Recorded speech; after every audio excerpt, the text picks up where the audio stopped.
एक जंगल में एक नन्ही चूंटी अपनी बूढ़ी माँ के साथ रहती थी। सब उसे नन्ही कहकर बुलाते थे। नन्ही चूंटी की माँ जब तक सेहतमंद थी अपने और नन्ही के लिए मजेदार दाने लाती। नन्ही मजे से खाती, वो बहुत आराम पसंद करती थी। लेकिन जब उसकी माँ बीमार और बूढ़ी हो गई तो दाने लाने की जिम्मेदारी भी नन्ही चूंटी पर आ गई। उसकी माँ ने उसे समझाया था कि बरसात से पहले पहले बहुत से दाने जमा करना जरूरी है ताकि सर्दियों में आराम रहे और खुराक में भी आसानी से मिलती रहे। नन्ही ने पहले दिन बहुत मेहनत की और बहुत दूर से चंद दाने घर तक ले जा सकी। फिर और दाने लाने से इनकार कर दिया। उसकी माँ ने चिंता भरे अंदाज में कहा, अरे नन्ही, सिर्फ इन चंद दानों से तो कुछ ना होगा।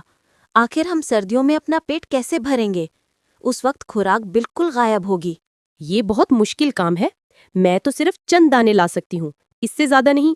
अगले दिन वो फिर दानों की तलाश में निकल पड़ी। उसने सोचा कि मैं अब बड़े बड़े दाने अपने घर में जमा करूंगी। उसने एक दरख्त के करीब बहुत सी चूंटियां जाती देखी। जब वो दरख्त के करीब पहुंची तो वहां रोटी के बेशुमार टुकड़े पड़े थे। उसने देखा कि जो चूंटियां छोटी हैं वो बड़ी तेजी से छोटे छोटे दाने मुंह में उठाकर ले जा रही हैं, जबकि बड़ी चूंटियां बड़े बड़े दाने मुंह में दबाए जा रही हैं। उसने एक बड़ा सा दाना मुंह में पकड़ा और चल पड़ी, लेकिन अभी चंद कदम ही चली थी कि थक गई। इस दौरान एक बूढ़ी चूंटी की नजर नन्ही पर पड़ी। उसने कहा, अरे नन्ही, क्या बात है? नन्ही ने सारा किस्सा सुना दिया। बड़ी मौसी हंस पड़ी। बड़ी मौसी नन्ही चूंटी को एक दरख्त के करीब ले गई जहां ठंडी छांव थी। बड़ी मौसी ने छोटी चूंटी की तरफ इशारा किया, तुम भी इनकी तरह फुर्ती से काम करो और छोटे दाने घर ले जाओ। बड़े दाने तुम नहीं ले जा सकती। अच्छा देखो नन्ही, फिर ऐसा करो, तुम छोटे दाने मेरे घर पहुंचाओ और मैं बड़े बड़े दाने तुम्हारे घर लेकर चलती हूँ। लेकिन एक शर्त है।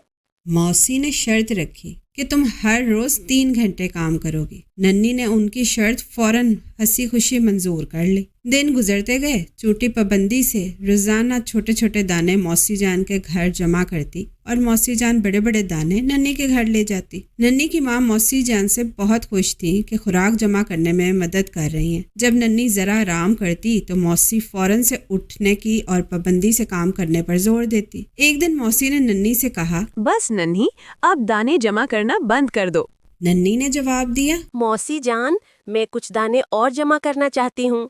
असल में नन्ही चाहती थी कि मौसी जान और ज्यादा बड़े बड़े दाने उसके घर जमा करें। मौसी जान ने नन्ही को समझाया तो उसने बात समझ ली। फिर नन्ही और मौसी जान अपने अपने घरों को रवाना हो गई। दिन गुजरते रहे।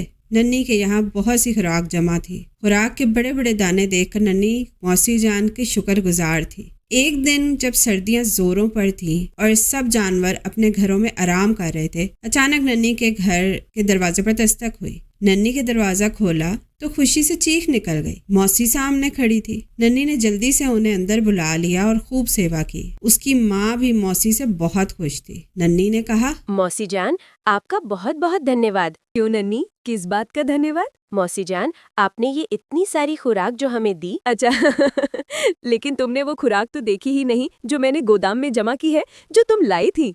मौसी जान ने नन्ही की माँ से इजाजत मांगी और वो उन्हें अपने घर ले गई जहाँ उसने बहुत सारी खुराक इकट्ठी की थी। ओ मौसी, क्यों नन्ही, देखा तुमने कितनी खुराक जमा की है? अब बताओ, वो खुराक ज्यादा थी या ये छोटे छोटे दाने?